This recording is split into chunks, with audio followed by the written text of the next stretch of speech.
자, 말씀 제목 한번 읽어주세요. 시작. 주여 그의 말한 자를 보내소서. 네, 누가 한 말이에요? 모세가 누구에게? 하나님께.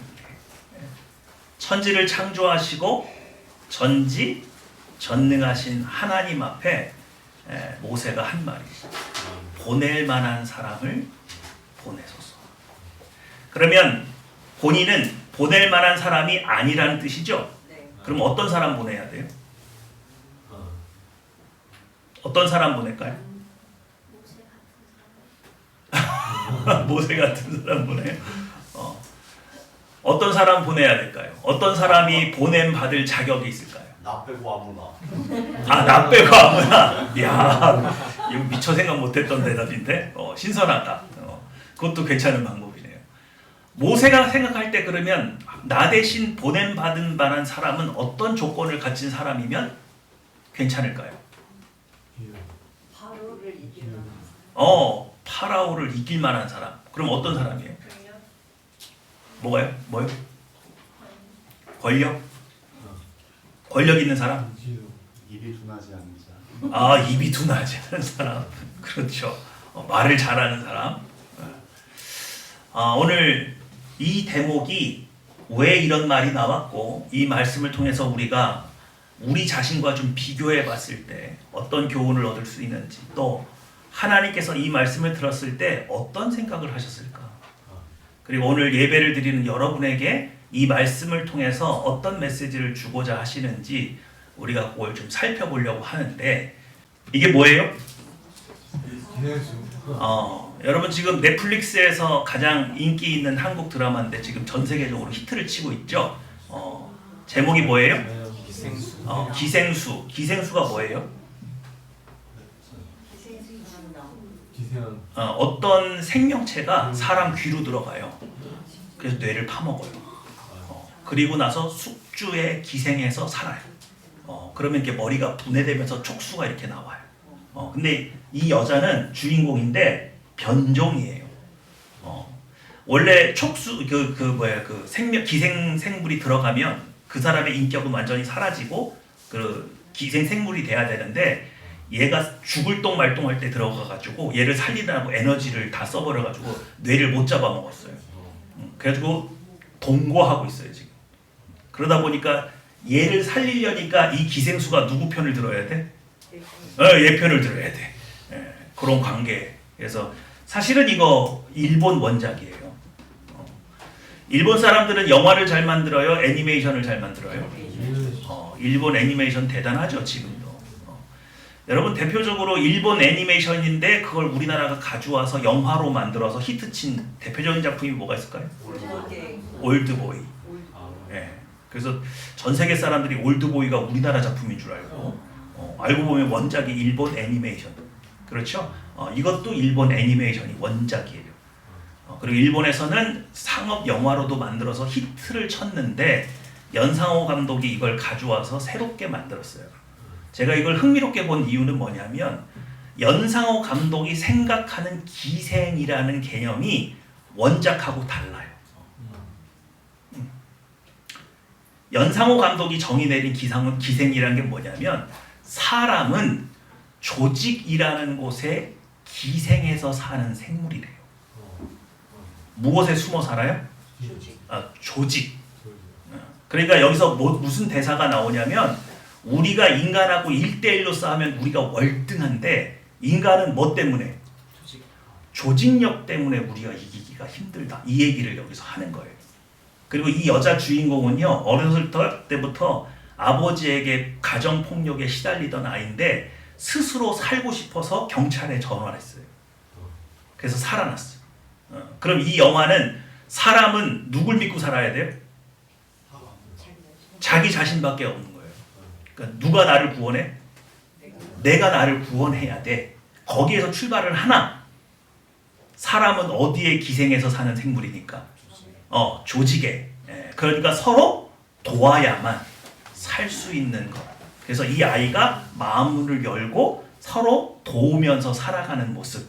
그러니까 결국 이 아이는 지금 몸이 반은 기생생물이고 반은 본인이잖아요. 서로 뭘 했기 때문에? 공생에서 협력했기 때문에 모든 사람보다 강력하고 모든 기생생물보다 강력한 사람이 돼요. 무슨 말인지 아시겠어요? 그러니까 연상호 감독이 말하는 사람은 어떻게 사는 거예요? 조직이라는 것 안에서 서로 도우면서 사는 게 인간이라고 생각을 하는 거를 이렇게 여기 작품에 녹여 놓은 거예요. 이해가 되시죠? 제가 오늘 이 얘기 왜 하는지 보세요. 자, 시작. 나는 어떤 관계인가? 나에게 임하신 성령 하나님과 나는 어떤 관계인가? 여러분, 하나님과 여러분은 무슨 관계예요? 아까 연상호 감독이 말한 그 기생생물과 그 사람은 무슨 관계였어요? 공생관계죠? 그리고 조직 안에서 사람과 사람은 무슨 관계예요? 그것도 공생관계예요. 그럼 하나님과 우리는 무슨 관계예요? 공생관계예요? 그렇게 가면 위험해요? 그러니까 무슨 관계예요? 왜냐면 하나님은 우리 없이도 사시는 분이니까. 아, 그렇지. 하나님은 우리 없어도 사시는 분이죠. 그럼 우리가 하나님 앞에 기생하는 관계예요? 우리 기생충이에요? 그러면 언약 관계? 언약 관계. 약속된 관계예요? 나에게 임하신 성령 하나님. 아까 영화에서 기생충이 들어왔잖아요. 성령 하나님이 우리에게 들어왔잖아요. 그죠? 무슨 관계예요? 여러분 누구 능력으로 살아요? 하나님 능력으로 살면 우리 기생수야? 뭐죠? 아니 요즘에 하나님하고 별로 소원하세요? 이게 무슨 관계냐고요, 두 분이? 연합된 관계. 요건 좀 수준 높은 대답이 나왔네요. 요즘 하나님하고 안 친하세요? 둘이 무슨 관계야? 아니 뭐 약혼은 안 했나? 예비 부부 관계. 그렇지. 그러니까 하나님과 우리의 관계를 뭐라고 정의하면 좋아요? 사랑의 관계. 사랑의 관계. 그걸 뭐라고 해요? 큰일 났네. 가족 관계. 오, 가족 관계. 그래서 하나님은 나하고 무슨 관계예요? 아버지. 그렇죠. 아버지와 혈연. 자녀 관계죠. 이 대답을 이렇게 오랫동안 끌어야 되는 분이셨어요 지금. 요즘 아버지 안 만나세요? 참 희한하네. 그죠? 기생관계인가? 공생관계인가? 제가 이 드라마를 보면서 굉장히 재미있게 봤던 포인트가 바로 그거예요. 하나님과 나는 무슨 관계지?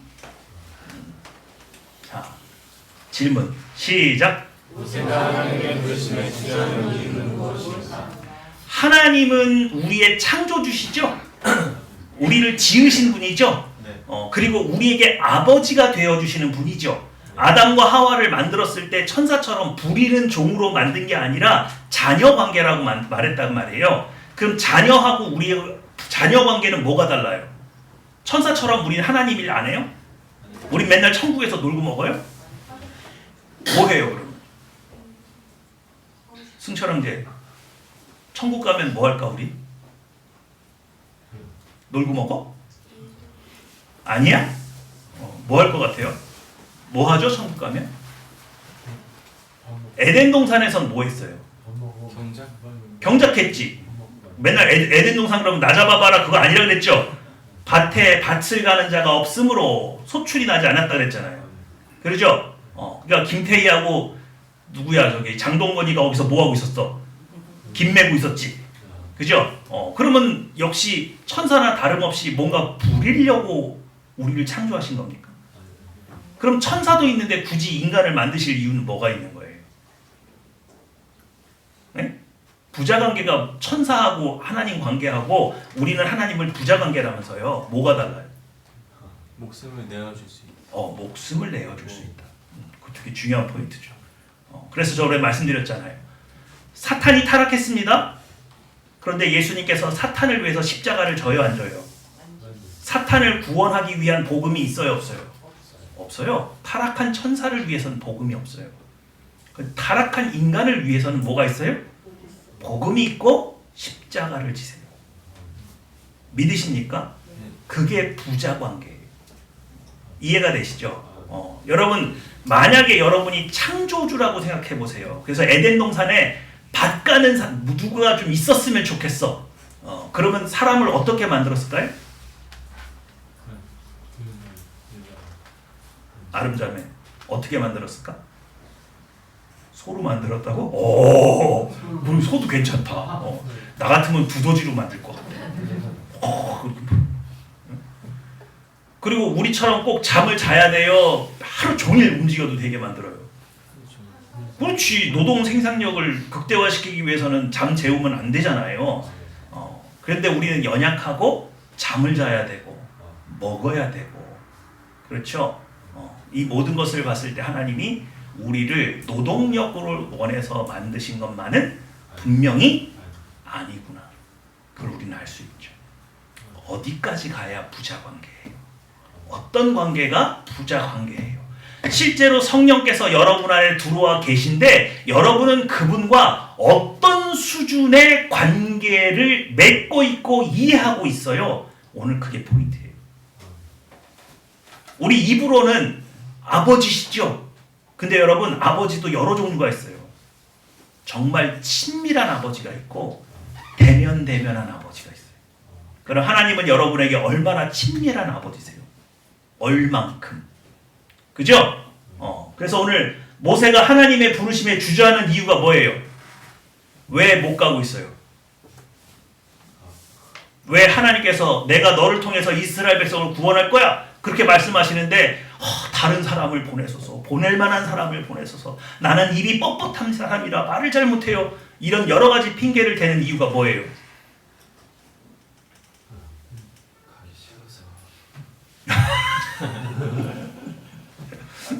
왜 가기 싫어요? 왜 가기 싫어요? 바로를 너무 잘하는 거죠. 그러면 누구는 아는데 누구는 모르는 거예요. 파라오가 얼마나 독한 인간인 건 아는데 하나님의 능력이 얼마나 센 건 아직 모르는 거죠. 그죠?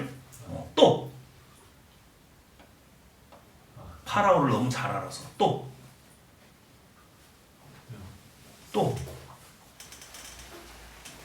과거의 상처 때문에 이스라엘 백성이 자기 말 따랐어요? 안 따랐어요?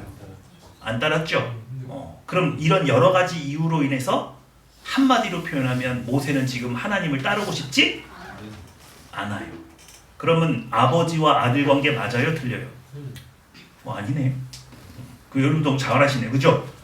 오늘 예배 때 하나님 성령께서 임하셔서 여러분 보고 아프리카 선교 가라 그러면은 가는 거예요? 안 가는 거예요? 네? 웅성웅성하면서 슬슬 막 이렇게 아버지가 가라고 그러면 같이 가는 거예요? 그죠? 집이 이사 가는데 자녀는 그냥 있어요? 아니잖아요. 아버지하고 우리 자녀 관계는 그런 관계인 거예요. 이해가 되시죠? 네. 오늘 여러분 하나님과 그런 관계이신 거죠? 네. 근데 마음에 갑자기 가기 싫어. 그럼 어떻게 되는 거예요 지금? 이 관계에 틈이 생겼다. 뭔가 깨진 거죠. 모세는 제가 볼 때 상처가 많이 커요. 자신이 애굽의 왕자로 있었을 때 이스라엘 백성들이 자신을 거부했던 그 상처. 그리고 그때 하나님은 역사하셨어요? 손 놓고 계셨어요? 안 도와주셨잖아요. 모세의 마음엔 두 가지 상처가 있는 거예요. 이스라엘 백성이 나를 배신한 것도 상처지만 하나님이 그때 아무런 도움도 안 주셨다는 거예요. 하나님의 계획이 있다는 건 생각하지 못하고 나를 돕지 않았다는 생각이 상처가 되어 있는 거죠. 자, 두 번째 질문이에요. 시작. 하나님께서 주신 사명을 감당할 능력이 있나? 모세는 감당할 능력이 있어요, 없어요? 없어요. 그러면 어떻게 되는 거예요? 여러분, 우리가 하나님께서 여러분에게 어떤 사명을 줄 때 그게 굉장히 무거운 짐처럼 느껴지는 이유가 뭐냐면 우리에게 그것을 이룰 만한 능력이 있어요, 없어요? 없어요. 그럼 능력이 없는데 왜 시켜요? 그러니까 이게 익숙해요, 익숙하지가 않아요. 이거 세상에서 여러분이 시험을 본단 말이에요. 회사 입사 시험을 본단 말이에요. 그러면 여러분의 능력을 테스트해요, 안 해요? 하죠. 근데 능력 없는 사람 뽑아요, 능력 있는 사람 뽑아요. 있는 사람 뽑아요. 근데 하늘나라는 없는 사람 뽑아요. 그 능력 없는 사람을 뽑아. 왜 능력 없는 사람을 뽑아요?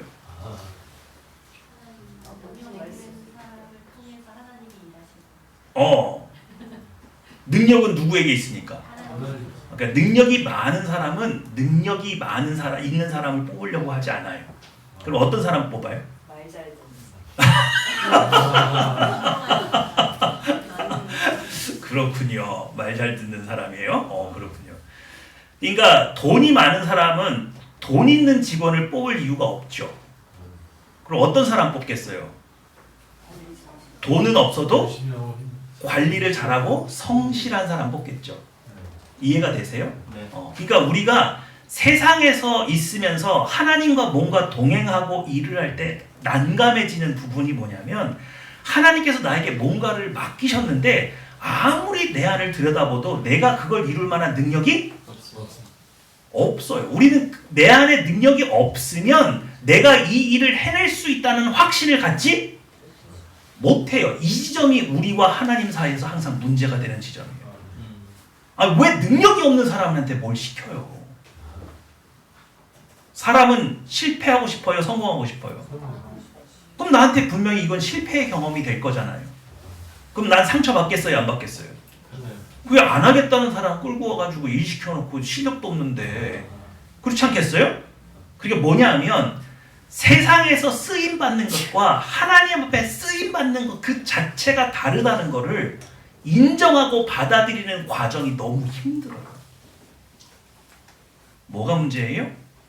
하나님께 쓰임받는 게 세상과 다르기 때문에 여기에 적응을 못해요. 믿으십니까? 그러니까 하나님은 여러분이 능력이 있고 없고가 중요하다 중요하지 않다. 중요하지가 않아. 갈릴리 어부들이 말을 잘해요? 그 사람들한테 맡기면 전 세계 복음화 시키겠어요? 그럴 만한 학식과 능력이 있습니까? 없잖아요. 그러니까 누가 임하시는 거예요? 성령님이, 능력이 많으신 하나님이 임하시잖아요. 그럼 우리는 그 성령 하나님이 주시는 지혜와 능력에 순종함으로 그 일을 감당하는. 근데 항상 감당하고 나면 진땀이 나요, 안 나요? 왜? 이게 내 능력이 아니라 언젠가 발현이 됐다가 발현이 안 되면 어쩌지? 뭐 이런 불안한 생각들이 자꾸 내 마음을 사로잡으니까 이게 익숙하지가 않아요. 그래서 여러분, 하나님과 동행하려면 여러분은 이제부터 머릿속에 있는 모든 생각을 뒤집어 놔야 돼요. 내 능력은 중요하다, 중요하지 않다. 중요하지 않다. 조정민 목사님이 설교 때 말씀하셨던 그 표현이 너무 좋은 것 같아요. 1 플러스 무한은 뭐예요? 무한이죠? 100 플러스 무한은 뭐예요? 무한이에요. 내 실력이 1밖에 안 돼요. 근데 내가 누구에게 사로잡히면, 무한에게 사로잡히면 무한대의 힘이 나와요. 나보다 100배 잘난 사람이 있어요. 근데 그 사람도 하나님 손에 붙들리면 무한이에요. 그러니 내가 하나밖에 못한다고, 내 능력치가 1밖에 안 된다고 해서 하나님이 시키시는 일을 못할 거라고 생각하는 것 자체가 잘못된 계산이다. 이 계산법에서 벗어나야 돼요. 믿으시죠? 이게 우리 아버지와 동행하기 위한 질문입니다. 자, 세 번째 시작. 능력이 많으신 하나님께 그러한 인재는 어떤 사람입니까? 네, 요거 우리 아까 방금 얘기했던 부분이기는 하죠. 근데 하나님 앞에 필요한 인재는 누가 만들어요? 세상이 만들어요? 하나님이 만들죠. 그래서 하나님이 키운 인재는 사람들 눈에 안 띄어요. 누가 그래요? 다윗이 그렇죠. 또 누가 그래요? 요셉이 그렇죠. 요셉 어디 있었어요? 깜빵에 있느라고 세상 사람들 눈에 보였어요, 안 보였어요? 아니, 이런 걸 해석할 수 있는 사람이 존재한다고? 어디 있는데 깜빵에? 그러니 몰랐지. 그렇지 않겠습니까? 그러니까 하나님이 인재를 준비시킬 때에는 세상 사람들이 몰라볼 가능성이 훨씬 높아서 사람들은 이렇게 말한단 말이에요. 저런 인재가 어디 있다가 나왔나. 무슨 말인지 아시겠어요? 그럼 여러분은 인재예요, 인재가 아니에요? 인재일까요, 인재가 아닐까요? 인재예요? 인재가 되는 유일한 방법은 내 능력 밖의 일을 시키는데도 그냥 순종하면서 따라가서 다듬어지는 거죠. 다시 한번요. 우리 하나님은 우리를 있는 모습 그대로 받아주시지만 있는 모습 그대로 사용하지는 않으시기 때문에 연단이라는 과정을 꼭 통과해야 돼요. 그럼 우리가 인재가 되는 길은 뭐밖에 없어요? 연단을 받는 길밖에 없죠. 그러니까 연단을 기뻐해야 돼요? 싫어해야 돼요? 기뻐야 돼. 승철 형제, 연단 받는 거 기뻐, 싫어? 오늘 예배 드리는데 하나님 앞에서 약속한 거네. 그럼 이제 연단이 찾아오겠어, 안 찾아오겠어? 찾아오겠죠. 연단 많이 받아요. 나 좋은 말 하는 거잖아. 아니에요? 축복이죠. 연단 많이 받으면 누구의 사람으로? 하나님의 사람으로 확 붙들리는 거야. 그러죠? 여러분 연단 많이 받으세요? 이상한 교회지. 연단 많이 받으라고 하는 교회 드물잖아. 그죠? 우리 교회는 연단 많이 받으세요. 정금같이 될 줄 믿습니다. 자, 시작. 하나님께서 모세를 광야에서 연단하시어 죽이셨으나 모세는 자신의 준비를 연단하는 사실을 알아채지 못하여. 왜 모세는 스스로 40년 동안 광야에서 이미 연단을 받았는데 왜 자기 자신은 연단 받았다고 생각을 못하죠?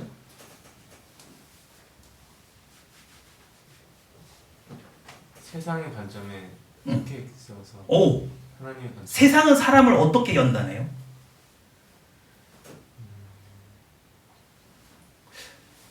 세상에서 연단 안 받으셨어요? 아니 오늘 뭐 왜 그러지? 다들 내가 어려운 질문 하나? 세상은 여러분 어떻게 연단해요? 지훈 형제 어떻게 해서 이 자리까지 왔어? 뭐 했어요 지금까지? 그렇지. 교육기관에 맡기잖아요. 초, 중, 고, 대. 그러죠? 교육기관에 집어넣고 매번 뭐 해? 시험 보잖아. 그죠? 그걸로 연단하잖아요. 세상은. 우리 하나님은요? 모세가 광야에서 뭘 연단받았어요? 연단받은 수업 내용이 뭐예요? 양치기? 우물 파는 거? 뭐 배웠어요? 오늘 이상하네 다들. 모세 몰라요? 광야에서 뭐 배웠어요 모세? 하나님을 전적으로 신뢰하는 것. 그렇지. 그래서 하나님께서 모세가 스스로에게 신뢰할 만한 명예와 권세와 부를 다 뺏어갔죠. 이 광야에서 누구만 의지하는 걸로? 하나님만 의지하는 수업 받았잖아요. 근데 모세는 자기가 연단 받은 줄 알아요 몰라요? 모르죠? 왜 몰라요? 나는 그냥 망했을 뿐이에요. 이게 교육이라고 생각을 못하는 거죠. 나는 망했어. 그냥 망한 사람이야. 비참해. 그래서 어쩔 수 없이 내가 왕자였으면 이 천것들하고 놀았겠어 안 놀았겠어? 그죠? 미디안 제사장 집안에 내가 장가 갔겠어 안 갔겠어? 안 갔을 거 아니에요. 그러죠?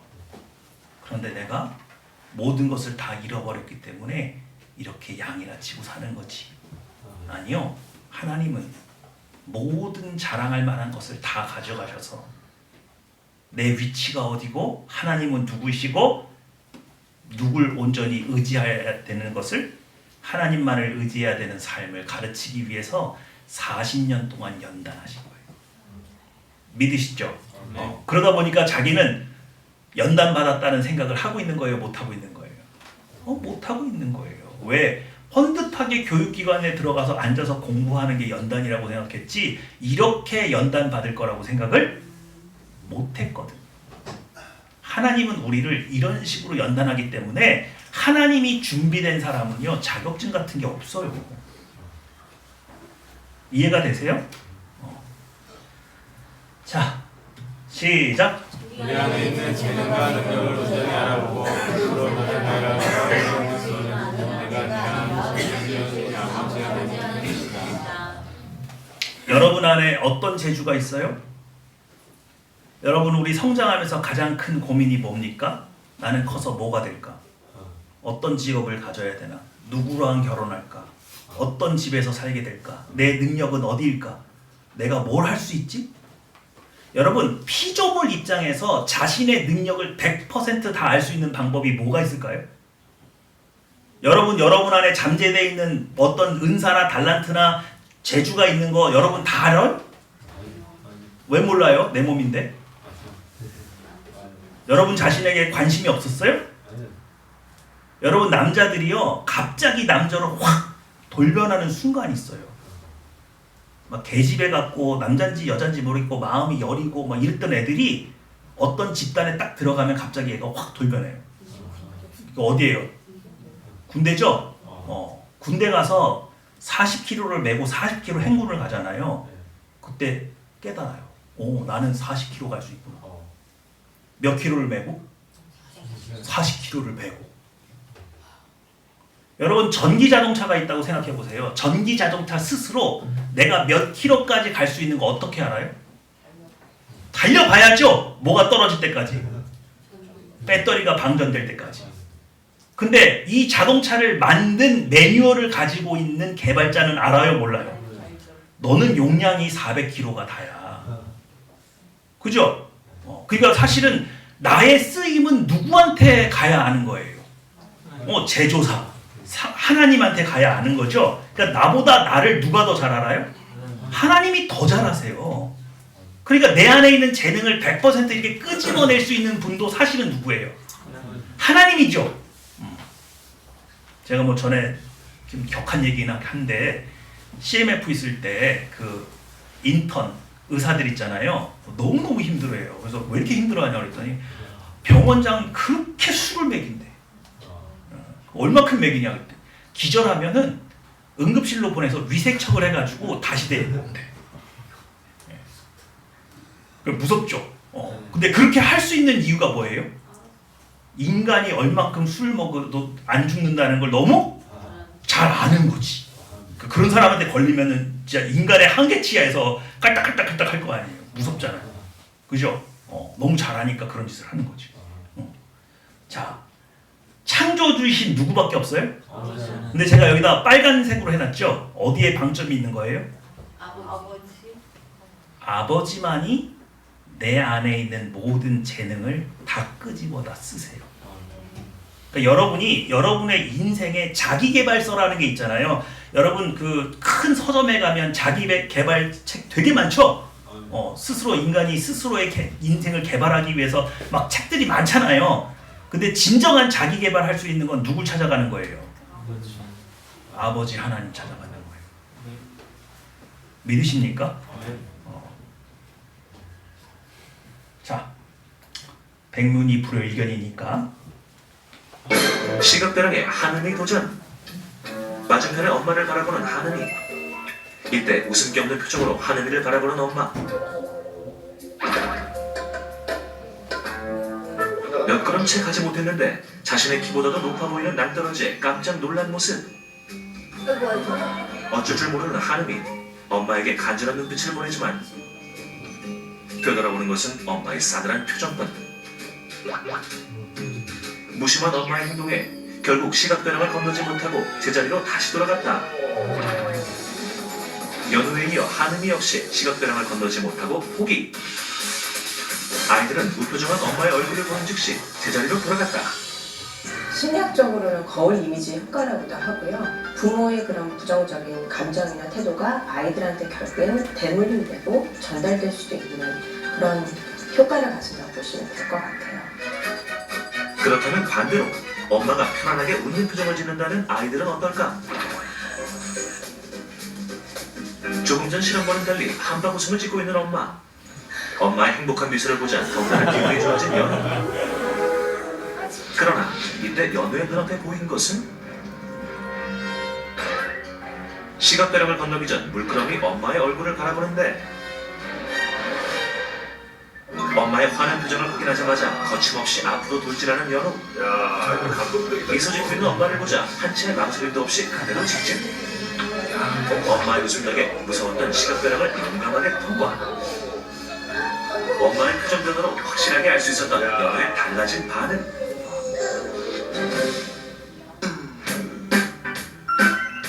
이번엔 하느니의 차례. 엄마가 행복하고 밝은 목소리로 자신의 이름을 불러주자 한결 편안해 보이는 하느니의 표정. 앞으로 갈까 말까 주저했던 때와 달리 단번에 시각대랑 통과. 엄마의 미소에 시각대랑 건너기 대성공. 엄마의 표정이나 진짜 말 그런 거 하나하나가 진짜 아가한테 제일 중요한 걸 알았어요. 엄마 표정을 보고 많이 웃으니까 앞으로 더 많이 웃어서 애기들 좀 밝게 키워줘야 되겠다 생각했어요. 제가 웃으면 아가도 웃거든요. 또 아기가 웃으면 저도 엄마도 웃게 되잖아요. 웃음은 전염이 되는 것 같아요. 아이들에게는 엄마의 웃음지수가 곧 아이의 웃음지수. 지금 스토리온 우먼쇼를 보는 우먼들이여 다 함께 스마일. 뭐가 느껴지세요? 뭐가 느껴지세요? 여러분은 지금까지 신앙생활을 하면서 하나님이 아버지시라는 개념이 어떤 개념이었는지 잘 모르겠어요.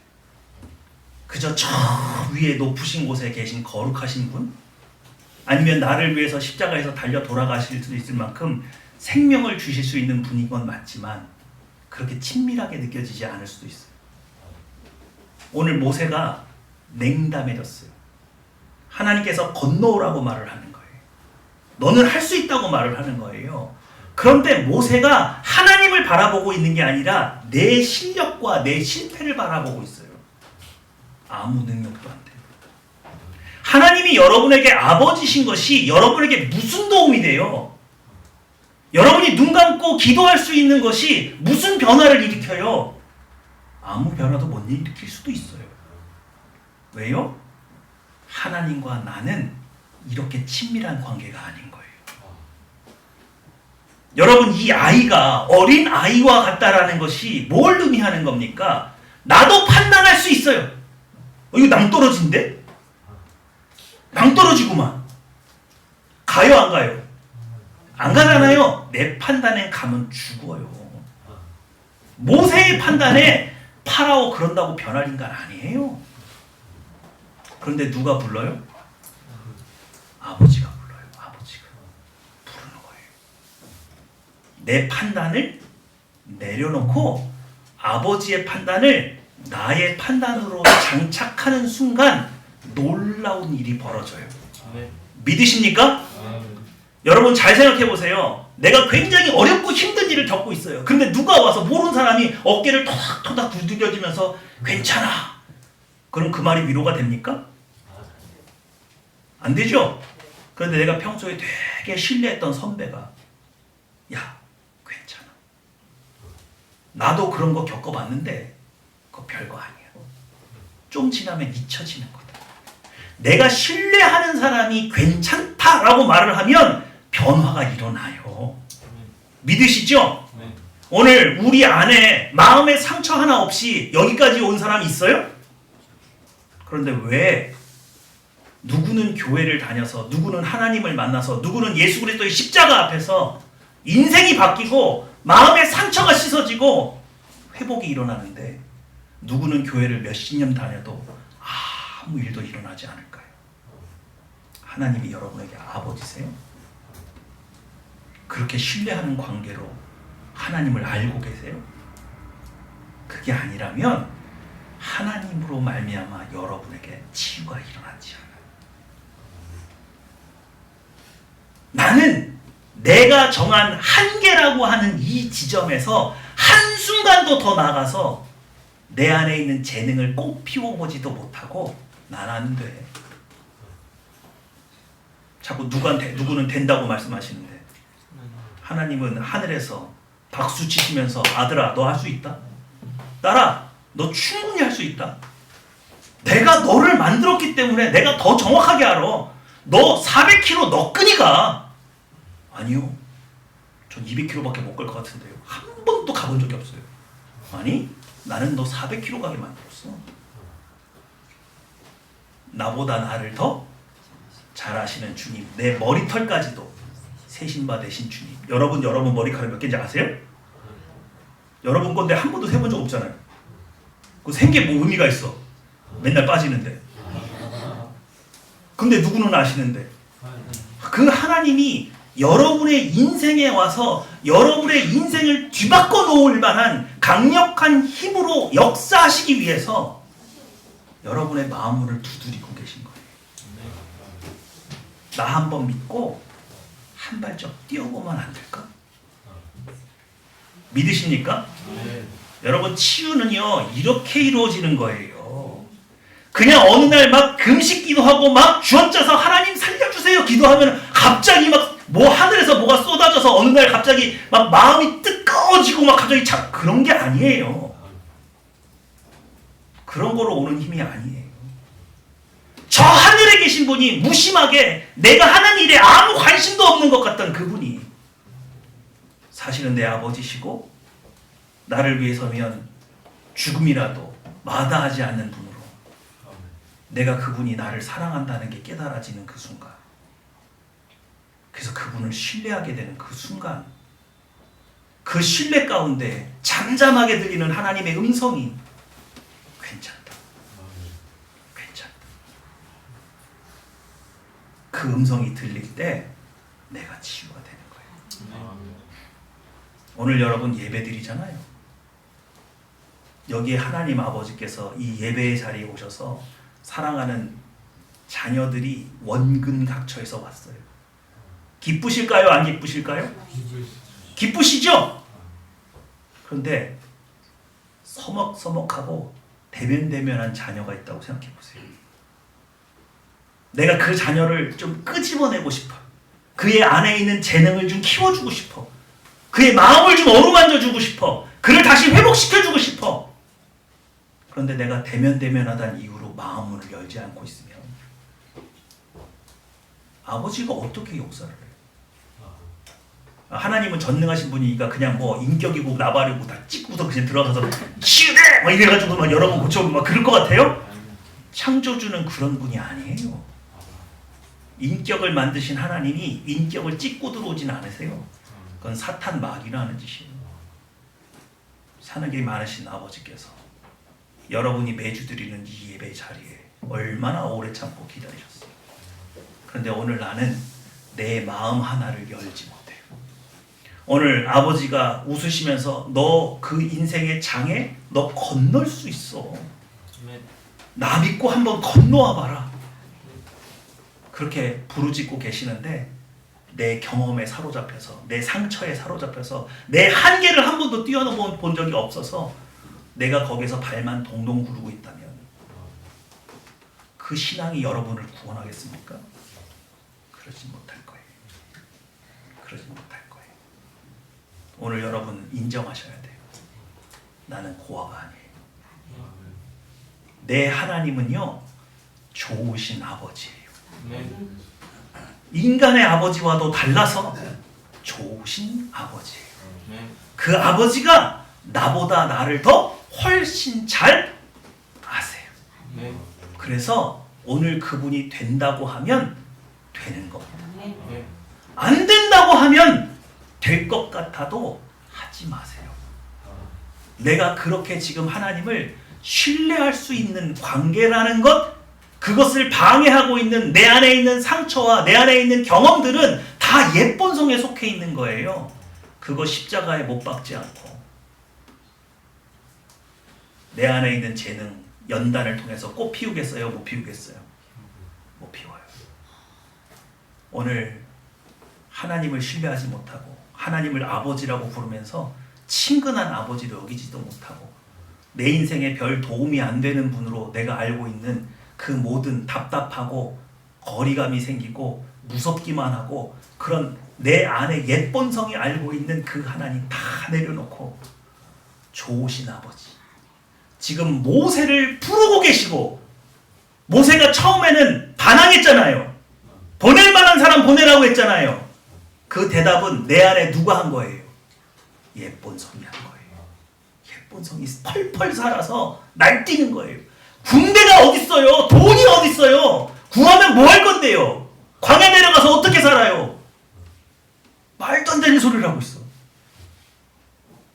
내 안에 있는 이 옛본성 죽이지 않고는 주님과 동행할 수도 없고 주님의 능력을 맛볼 수도 없는 거예요. 오늘 우리 다 같이 기도할 거예요.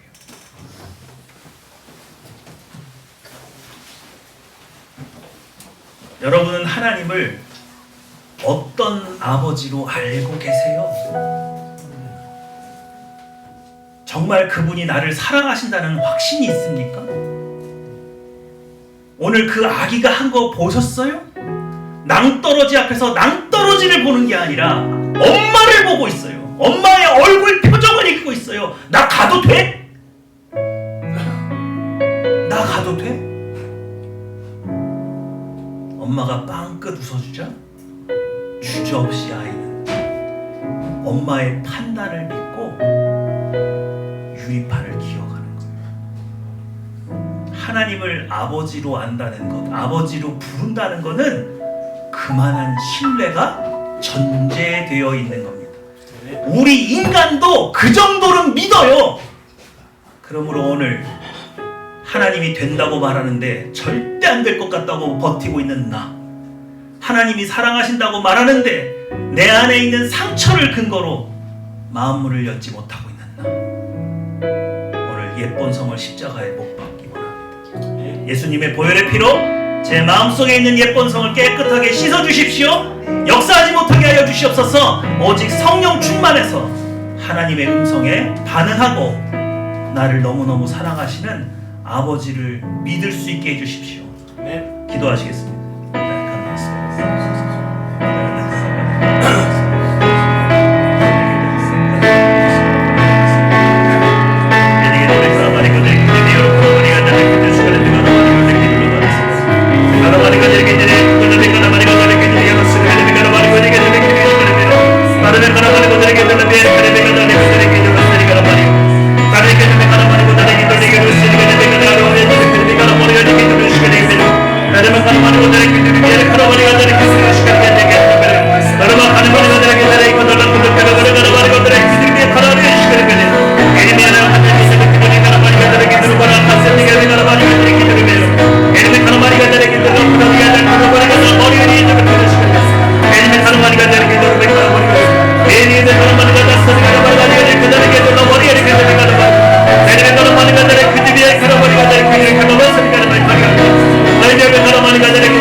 가슴에 손을 한번 얹어볼까요?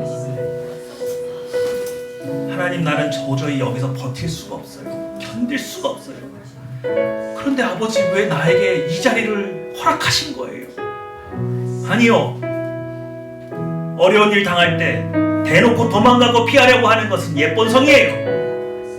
우리의 세본성은 도망치기보다 하나님의 얼굴을 바라보는 거예요. 그분이 웃고 계신지, 그렇다면 감당할 수 있는 힘을 주시겠다는 것을 믿어서 하나님, 감당할 힘을 주십시오. 하나님, 내 마음에 있는 상처를 치유해 주십시오. 하나님이 유일하신 아버지십니다. 나를 고치실 수 있는 분이 당신이십니다. 오늘 이 신앙 고백을 통해서 내 마음을 치료해달라고, 내게 부족한 능력을 허락해 주시라고 우리 다 같이 능력이 많으신 아버지 앞에 간구하기 원합니다. 기도하시겠습니다.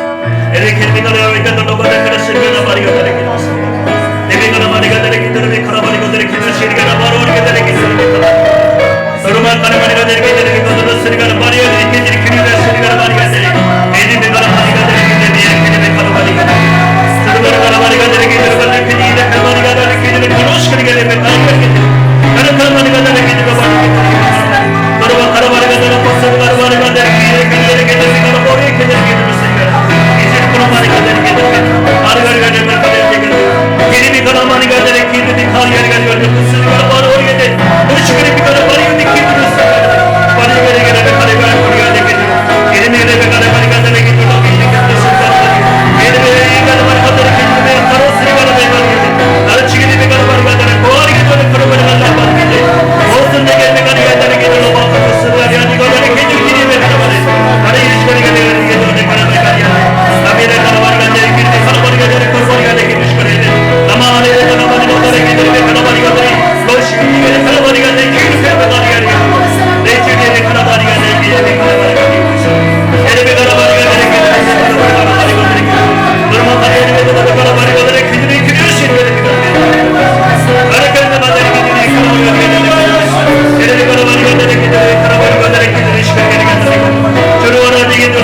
내게 내가 나발이고 내게 하시니라 이름이 내가 나발이고 내게 귀를 풀어주시니라 내가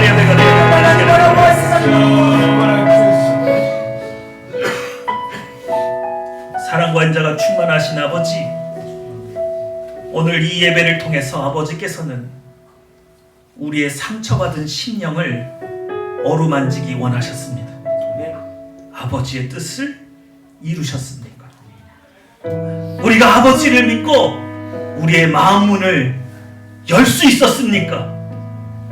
오늘 이 예배를 통해서 아버지께서는 감당할 수 있는 능력을 부어주기 원하셨습니다. 오늘 주님의 권능으로 말미암아 우리 새 힘을 얻었습니까? 아버지, 우리를 긍휼히 여겨 주시옵소서. 사랑이 많으신 아버지 하나님을 믿는다고만 하면서 마음 문부 하나 열지 못하는 이 답답한 심령들을 아버지 용서하여 주시옵소서.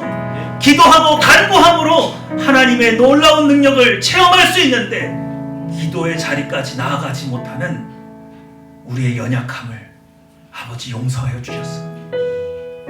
오늘 아버지의 뜻이 우리 가운데 온전히 이루어지기 원합니다. 상처받은 자의 치료가 이루어지고 능력이 없는 자에게 주님의 성령 충만을 허락하여 주시옵소서. 감사 기도드리며 내 주 예수님의 이름으로 기도했습니다. 아멘.